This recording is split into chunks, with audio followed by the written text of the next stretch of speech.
Fancy Obscure Movie Guy coming to you once again with another fun-filled, fact-filled video that you probably won't care about, but we're going to do it anyways, trying to change the world one post at a time. Today's video is done in partnership with Indie Horror Junkie, so be sure to go to indiehorrorjunkie.com to check out all of their offerings. Issue 19 of the Indie Horror Junkie magazine is still available. Eileen Dietz on the cover, $5 for a downloadable PDF, or $15 for a printable copy shipped directly to your door. You can also check out the Indie Horror Junkie podcast every Wednesday night at 8 o'clock Eastern Standard Time. New people to talk to, new movies to go over, new stories to tell. And then there's also the Indie Horror Junkie Film Festival, going to be held at MegaCon in Orlando come March of 2026. Submissions are still open for the Indie Horror Junkie Film Festival, so if you have a horror short or a horror feature film that you would like to see if it can get screened at this film festival, you can go to filmfreeway.com, look up the film festival, and enter your submission today. Now let's dive into today's video. A movie that started life in 2018, was completed in 2019, and finally here in 2025 is getting the distribution and love that it so deserves. Today we're going to be looking at ZombieCon Vol.1.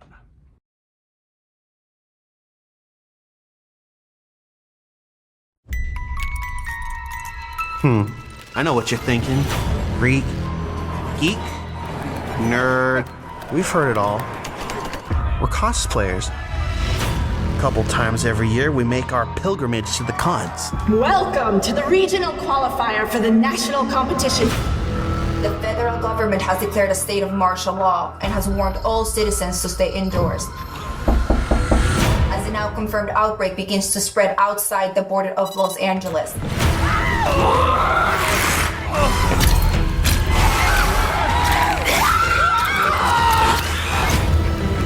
Great, so the whole city is zombies? What are you guys doing in your costumes? We about to go cross this godforsaken city, and we gonna fight whatever shit be out there.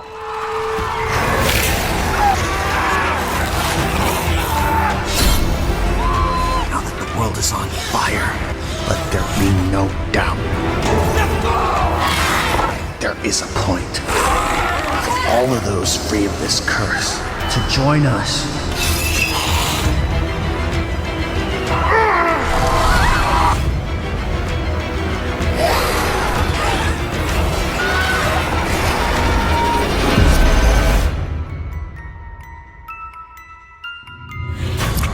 Go to your room, Mom. Why don't you stick around? We'd love to have you for dinner.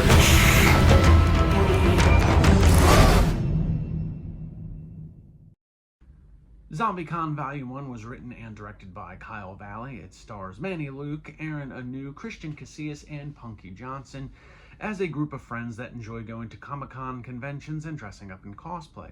But after one too many run-ins with local bullies, they find themselves in a dark alley one night upon a mysterious man who's got a mysterious crystal of some sort.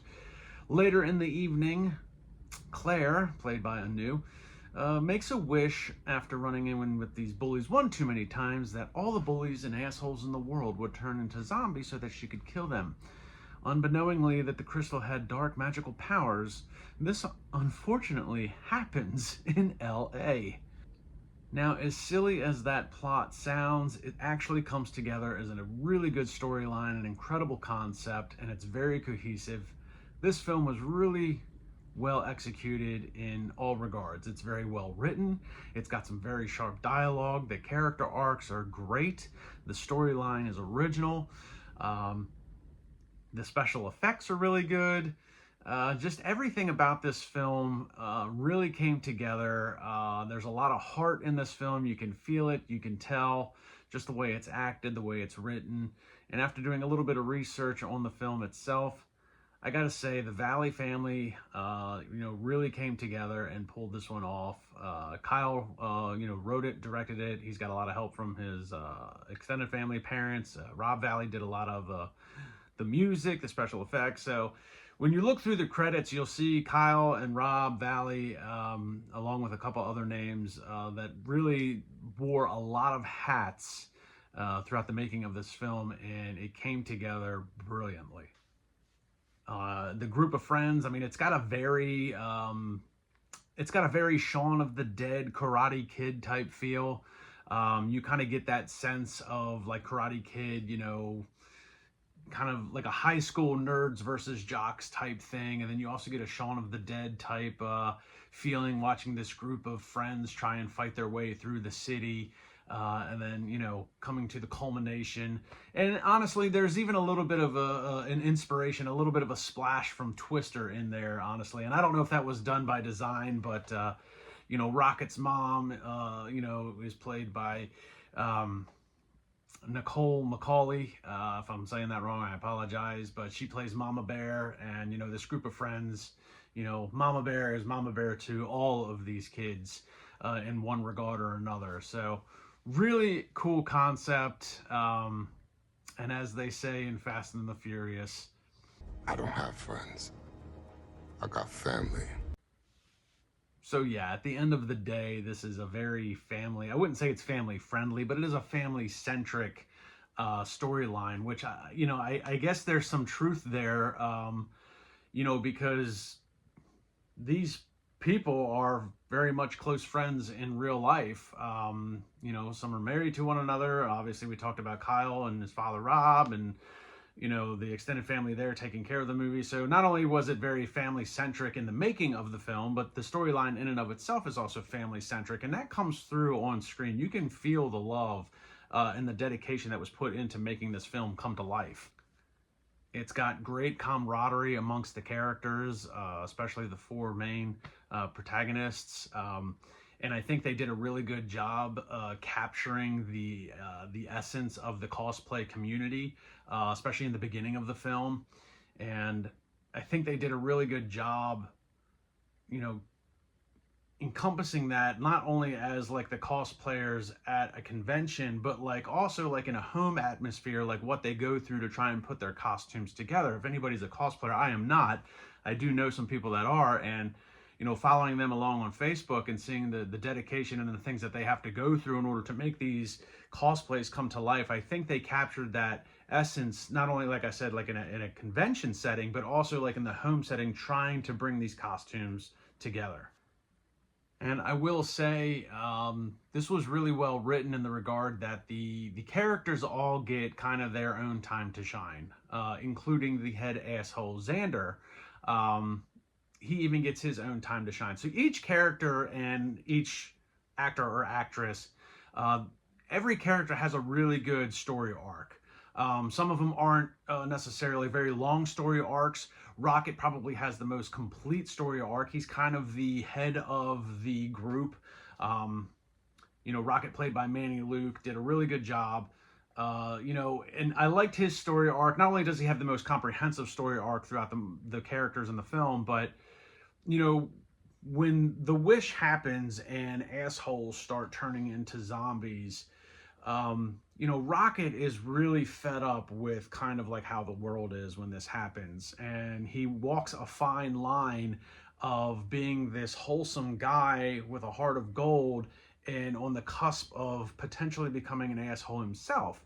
And you're kind of wondering throughout the course of his story arc, like, if he becomes an asshole, does he become a zombie? Like, is that something we're going to have to worry about with him?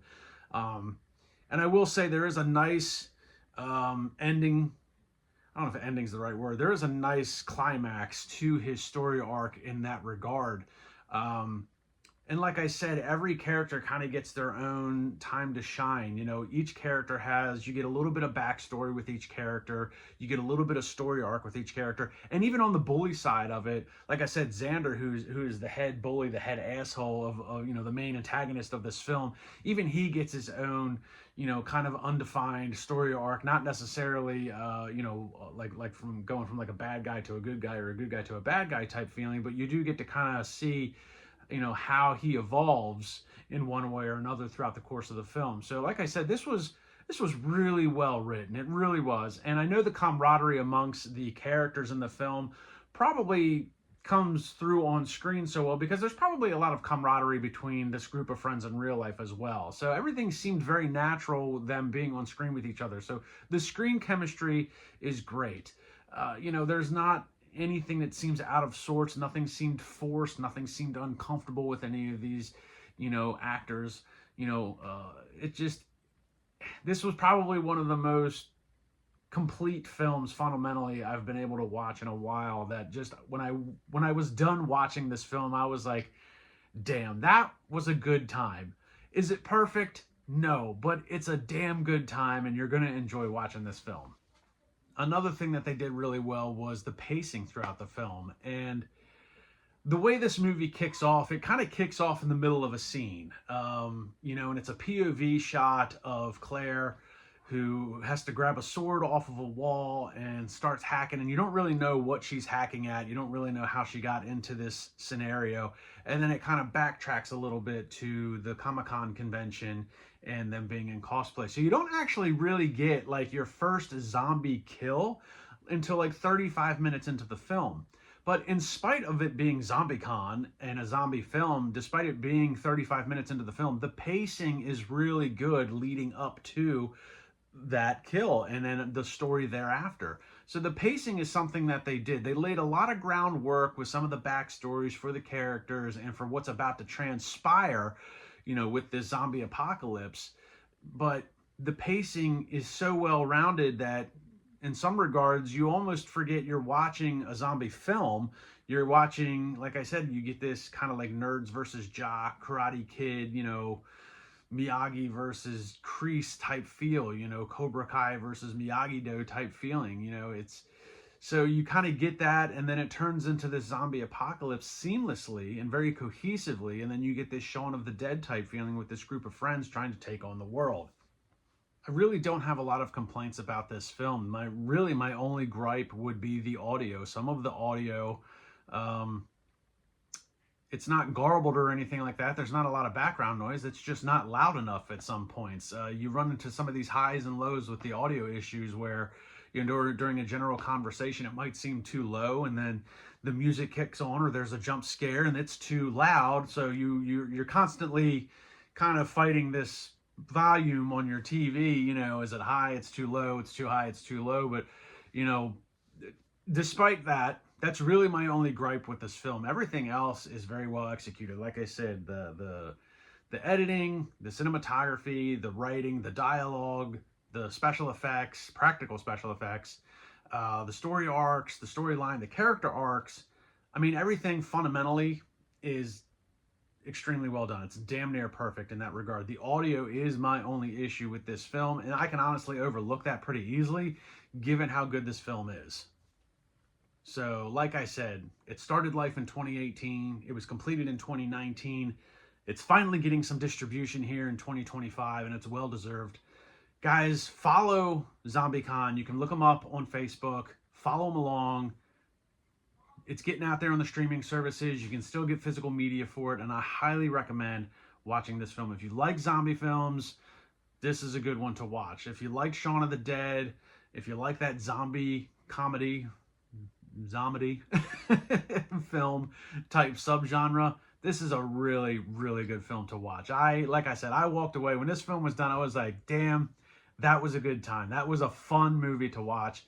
The rewatchability with this is, I could watch this again and again and again. And I might, as long as I still have the screener link. So, but look for it out on Blu-ray. Look for it out on your streaming services. Check this one out when you can find it. So, like, subscribe, and comment to my YouTube channel. Check me out on Facebook and Instagram. And I will see everybody in the next video.